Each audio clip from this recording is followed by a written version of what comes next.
Isso aqui era Jesus. Jesus, o de Nazaré. Pode alguma coisa boa sair de Nazaré? Não só pode, como saiu. E só conhecemos Nazaré hoje. Temos curiosidade de ir até lá, porque Jesus veio de lá. Aleluia, glória a Deus. E Nicodemos, certo dia, escondido, ele decidiu ir ao encontro de Jesus, porque ele não podia.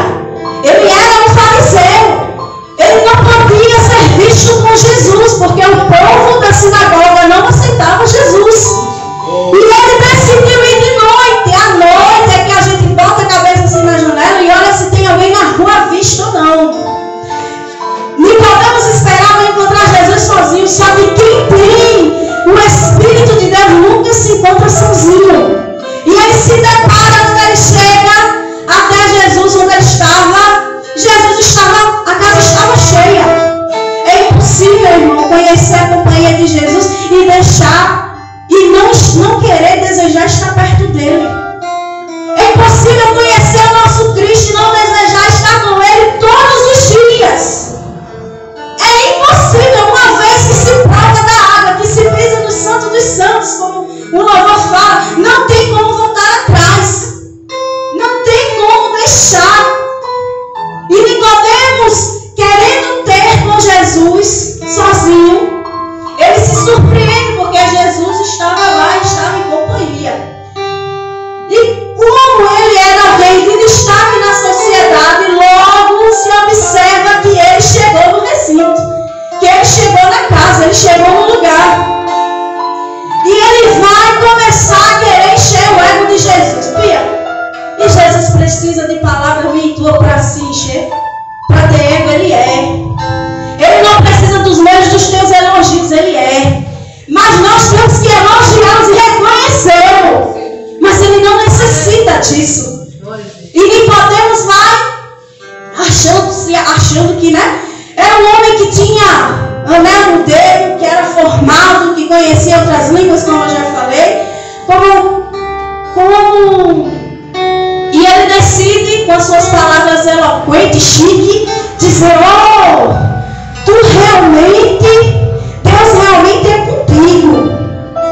Porque ninguém faz esses sinais e maravilhas se Deus não for com você. Aleluia. Realmente, olha, Deus, o Deus do céu é contigo. E Jesus simplesmente olha para Nicodemos, conhecendo o oculto e o escondido, como ele olha para mim e para você, quando está desesperado, precisando de uma palavra diferente. Ele simplesmente olha para ele e diz: olha, em verdade te digo, Nicodemos, que se alguém não nascer de novo, não pode ver o reino dos céus.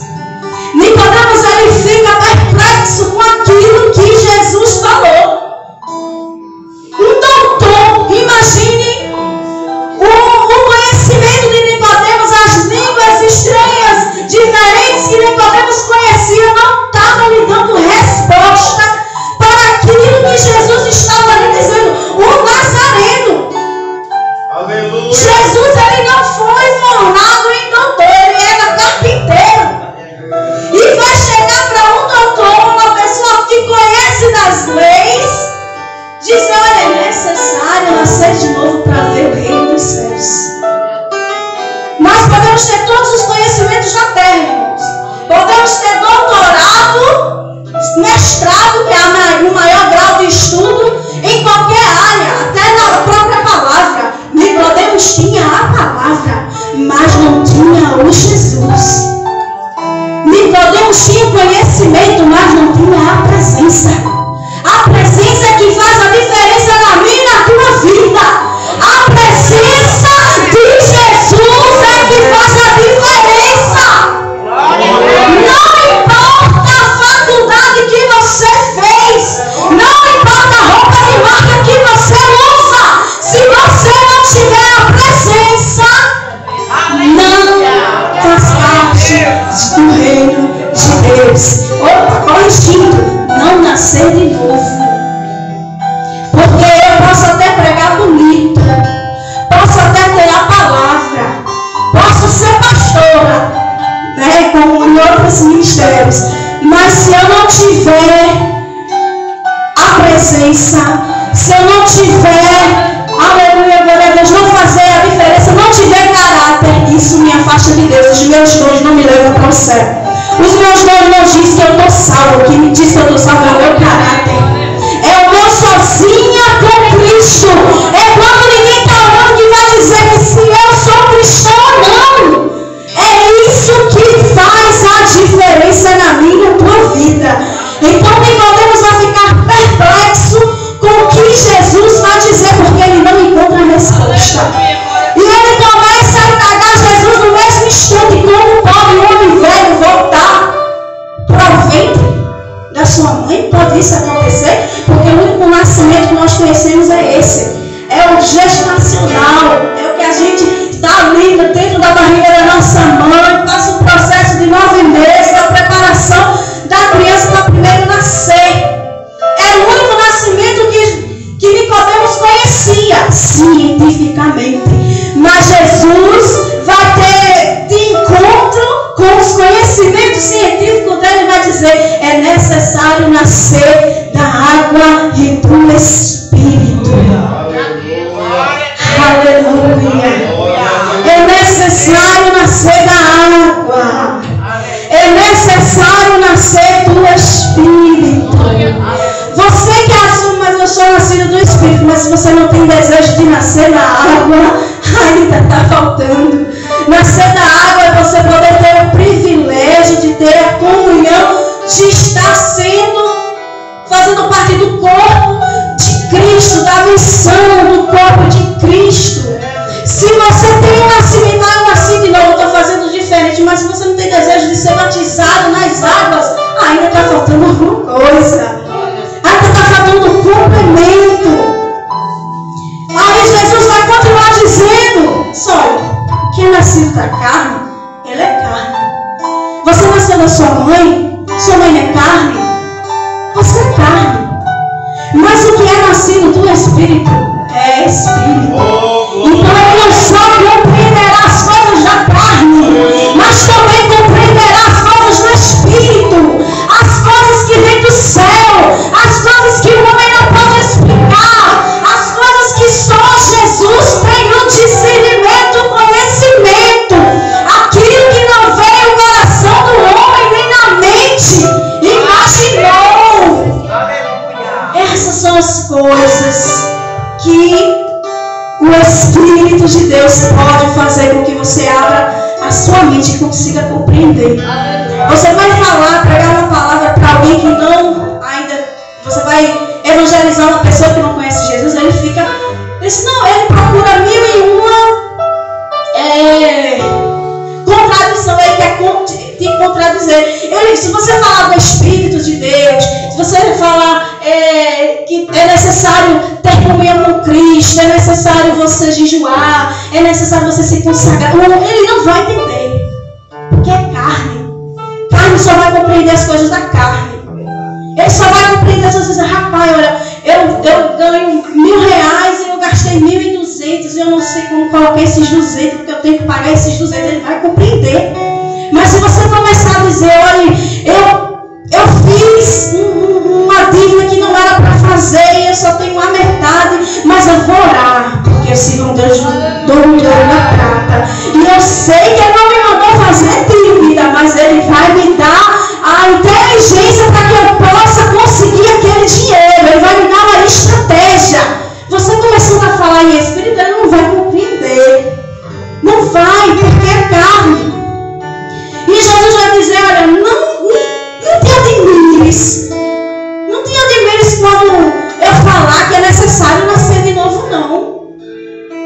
Não te admires quando eu pronunciar dessa maneira. Porque, olha, o vento, ele sopra onde quer. E você não escuta ele. Às vezes a gente está em casa, fica... Você ouve, mas você não sabe de onde ele vem. E não sabe para onde ele vai. Assim é todo aquele que é nascido do Espírito. Você não sabe para onde você vai. Aleluia!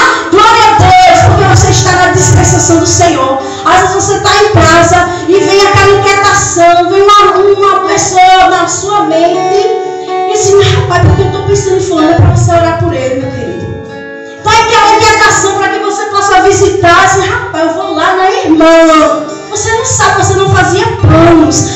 Espírito te direciona aonde Ele quer. Esse é o Espírito, esse é daqueles que vivem em Espírito. E Jesus, Ele vai aproveitar e vai dizer assim a Nicodemos: vem cá, como é que pode suceder isso? Como é que tu, um doutor da lei, tu não entende? Tu não compreende essas coisas.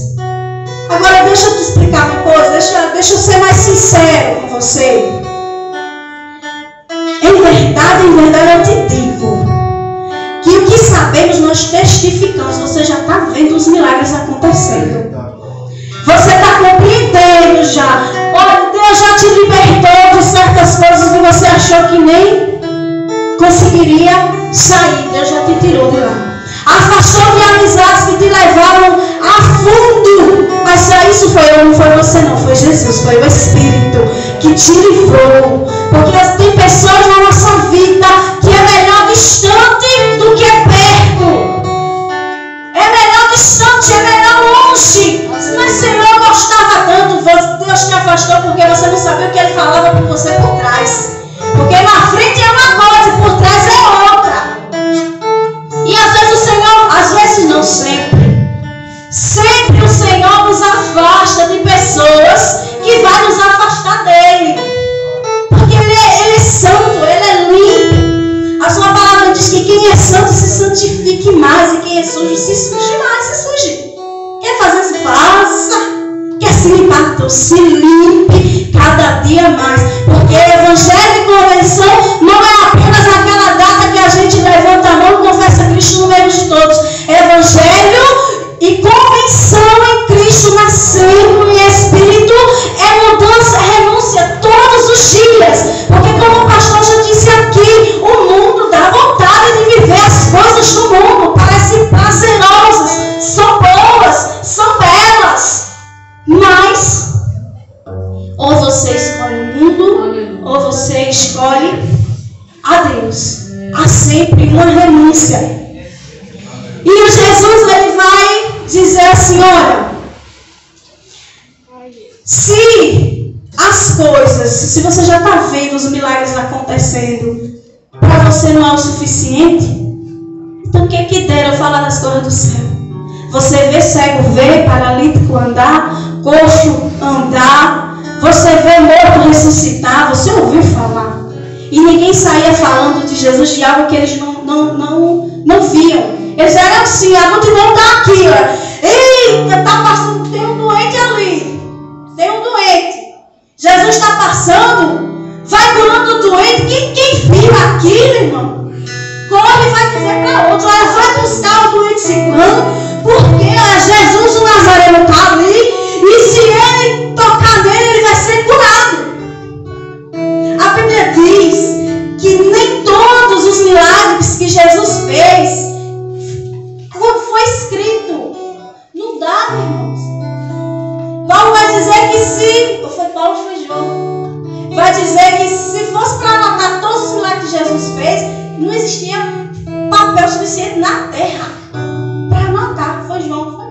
João vai falar disso, olha, isso aqui é só algumas coisas que eu me lembro.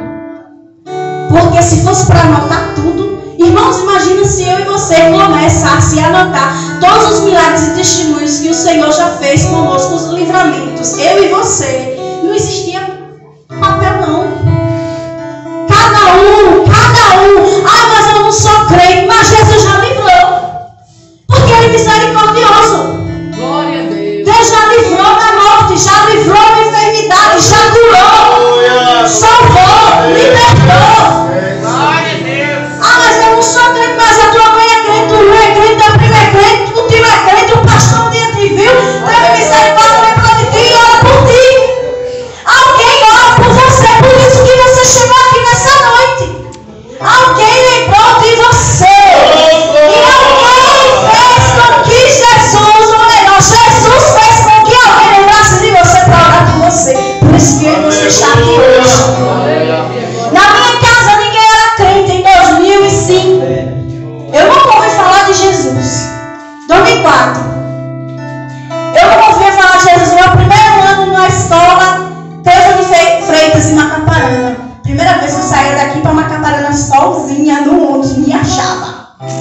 Tinha uma irmã, tinha 3 crentes na minha casa. Uma da congregacional, 2 da congregacional e uma da Assembleia de Deus. Uma irmã, depois foi que ela me falou isso, né? Que ela não ia falar na época, né? Ela disse, ai meu Deus, essa mulher é tão avada. Na adolescência, irmão, a gente, né, fica toda adolescente, não entende essa mulher tão avada, tão dada. E ela não me disse isso, né? E eu sei que o tempo passou, o Deus estava esperando o ônibus. O irmão Zedequias chegou para mim, vendendo picolé. Estava eu e uma colega minha. E você sabe, se o irmão Zedequias chegar perto de você, meu irmão, é para falar de Jesus. Só sai Jesus da boca dele. Quem dera eu e você fosse do mesmo jeito. Ele foi a primeira pessoa que me evangelizou. E me disse que havia uma igreja evangélica, a Assembleia de Deus em Feira Nova. Eu fui 10 festas em Feira Nova, nunca vi essa igreja. E era na frente, eu passava na frente da igreja, porque a gente ia chamar a atenção à cruz, né, irmão? A gente vê na católica, a gente vê uma casa com a cruz, a gente lembra, ali é a igreja. Mas você vê, na igreja do crente não tem cruz. Tem nome. E eu lá vou passando na festa, vou ler nome? Não, eu disse, tem na igreja? Tem. Esse é. Aí ele começou a falar de Jesus, olha, Jesus é bom, tem um plano lindo na sua vida. Eu disse, irmão? Jesus? Eu disse, mas Deus não é Deus, né? Eu disse, não, Deus não é Jesus. E Deus também. Mas foi Deus que intermédio de Jesus, que deu seu filho unigênito. Eu disse, amém, irmão. Mas olha, quando você for para a Feira Nova, você vai lá e visita. Eu disse, tá certo, irmão, eu vou. Aí uma colega me disse, esse homem só fala de Jesus. Mas não é assim que a gente fala, irmão. Esse homem só fala de Jesus. Que coisa chata. Só que eu não achei chato, irmão. Achei interessante. Eu nunca vi alguém falar tanto de Jesus como ele falou. Eu só ouvia falar de Maria, de Deus, porque Maria, porque José, porque Salomão, eu já esqueci até o nome para abençoar. Mas enfim, irmãos, eu achei muito interessante. Isso eu tinha 15 anos. E eu lembro, carne, né, irmão? Carne vai entender. Mas o chamado de Deus sobre a minha vida, ele estava tão forte, que 20 dias depois eu encontrei um irmão sentou perto de mim. E disse, eu tenho uma coisa para te dizer. Aí eu disse, vixe, esse homem tá dando em cima de mim. Perdão, irmãos. Ele tá dando em cima de mim. Eu adolescente, esse tem um coisa para te dizer, tem um coisa para te dizer, tem um coisa para te dizer. Não fala. Aí eu disse, a minha casa logo ali, eu já vou descer. Olha, Jesus te ama. Eu disse, meu Deus.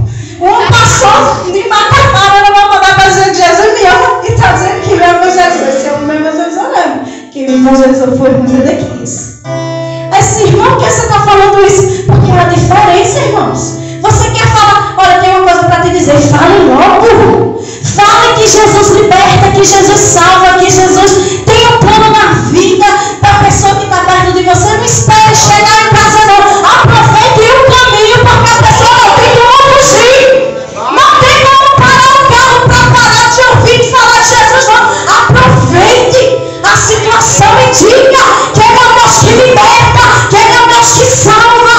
A minha casa era uma casa totalmente desestruturada. Eu olhava para minha tia, ela com o texto na mão, com a Bíblia, a bichinha, meu Deus, eu sei que sabia uma santa.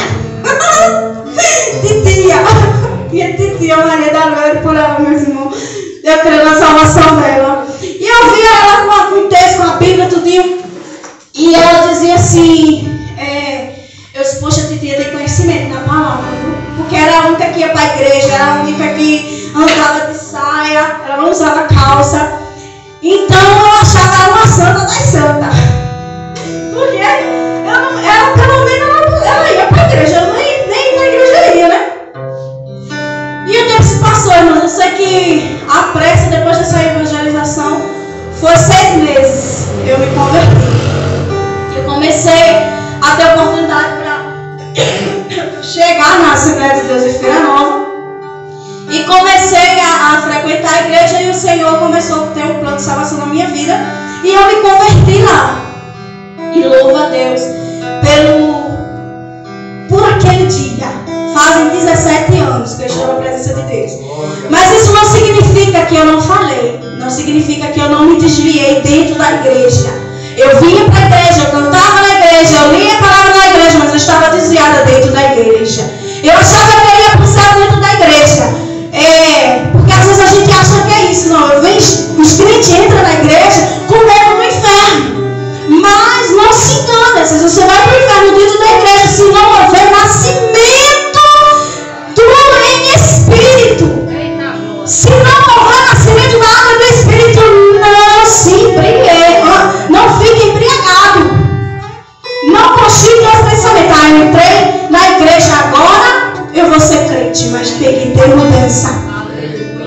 Tem que fazer a diferença, tem que ter diferença.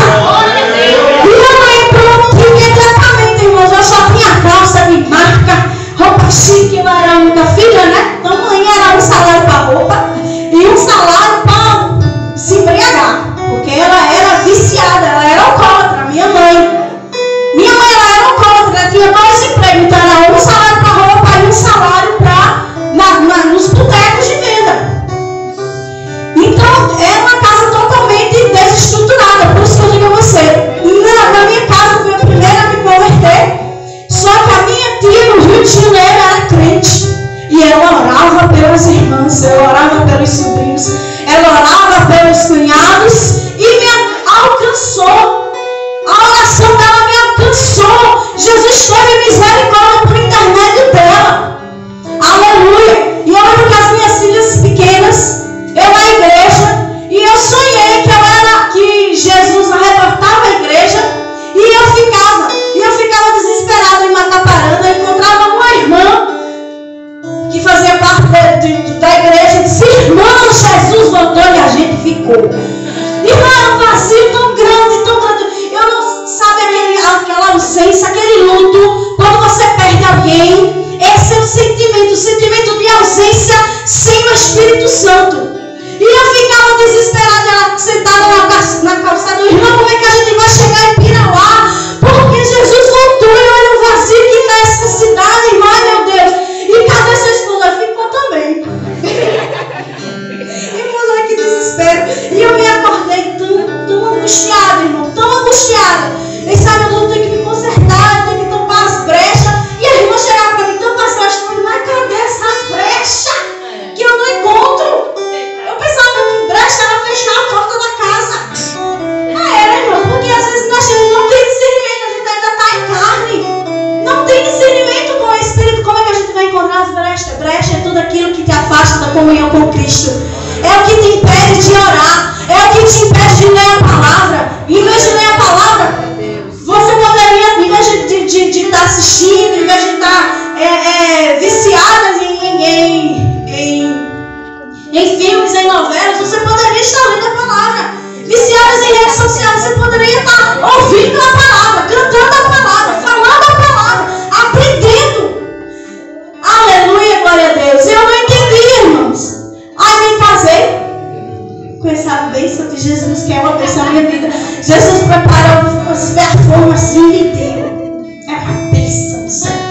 Eu aprendi a ser crente com fala, irmão. Tenho 3 anos de evangelho. Eu já tinha 7 anos. Um novo convertido me ensinou a ser crente. Imagina, eu com 7 anos, irmão. Eu só tinha 3 na época. E eu aprendi a ser crente com ele. Eu, bichinho se acha, mas depois se achar não, viu? Glória para Jesus. Aí, irmãos, comecei a estar certinho, né? Eu tampei as brechas, ok, me libertei do que era para libertar, que eu era um vício em rede social, que só Jesus. Na época era um tal de Orkut do MSN. Vocês não são novinhas, bichinhas, de hoje não entendem, não. Mas era um vício nesse tal de Orkut, que só Jesus. E eu quero te dizer, irmão, que quando o Senhor me libertou dessas coisas, eu vou voltar aqui para a palavra, viu? Quando o Senhor me libertou dessas coisas, que as minhas filhas estavam em casa, tudo pequenininha, eu tinha convicção que elas iam para o céu, porque criança, inocente, né, que não estava na igreja por lá, era uma bênção. Se Flávio, um pregador cheio do reteté, eu disse: pronto, isso aí também vai para o céu. Que às vezes a gente está com um termômetro na igreja, assim, aquele vai subir, aquele não vai subir, aquele vai subir, aquele vai subir, aquele ali manda lá dentro, minha menina, aquela ali vai ficar. Às vezes a gente quer ser um termômetro dentro da igreja. Meu irmão, quem sabe quem vai é Cristo. É você mesmo, com as suas atitudes, que decide se você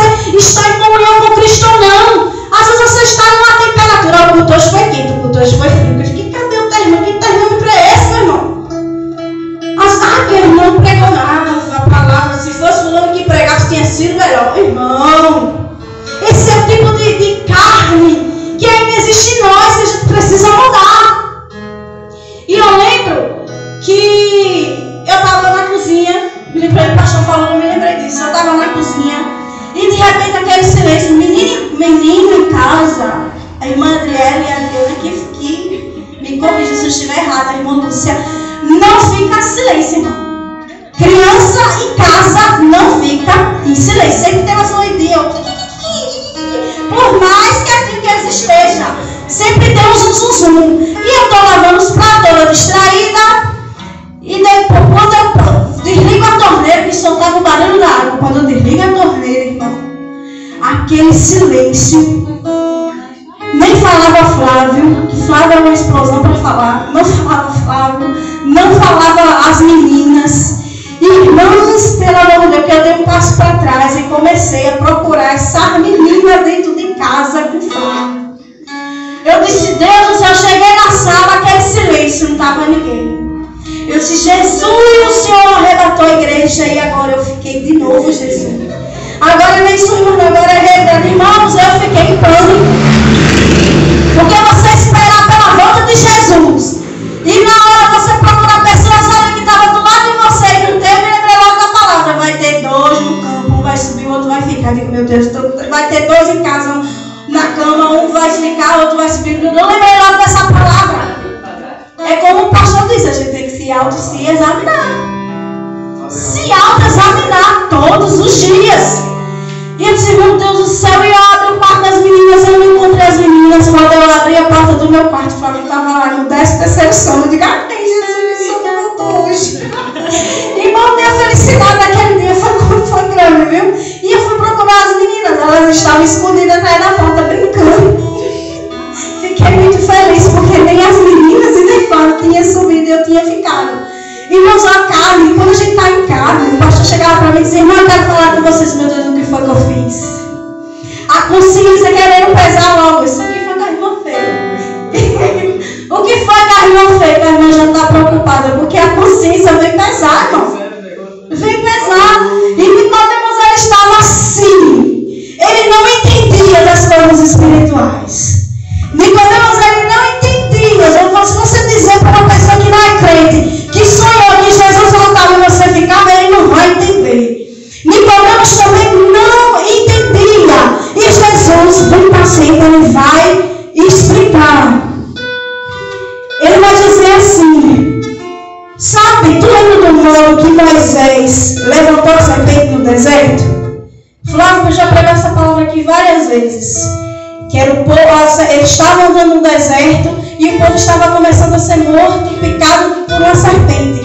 E foi necessário, por intermédio de Deus, Moisés construiu uma serpente de bronze, de ouro, não lembro, de bronze. E na medida que eles caminhavam, eles levavam não só a arca, mas também a serpente.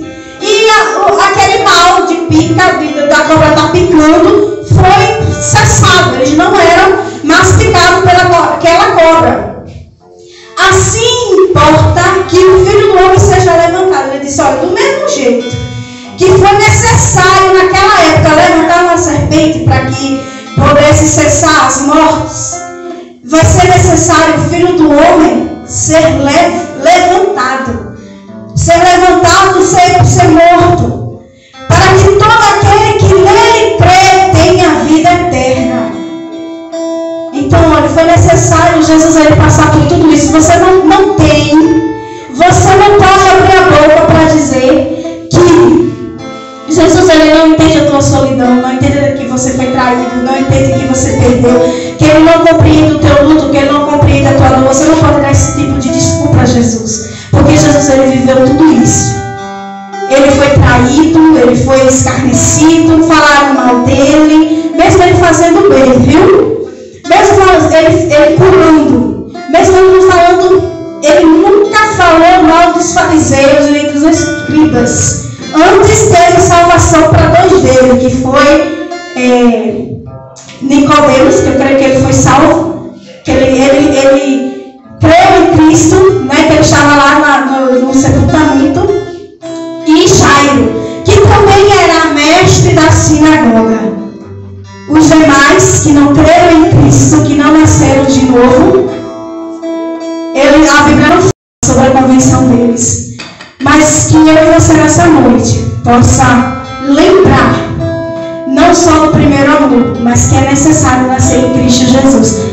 todos os dias. Amém? Eu peço perdão aos irmãos, né, da compreensão. Agradeço a oportunidade e a confiança do pastor Paulo, porque falar de Jesus pessoalmente assim para uma pessoa é simples. Não é fácil, é simples. Mas no púlpito dia de domingo pregar para a igreja é difícil.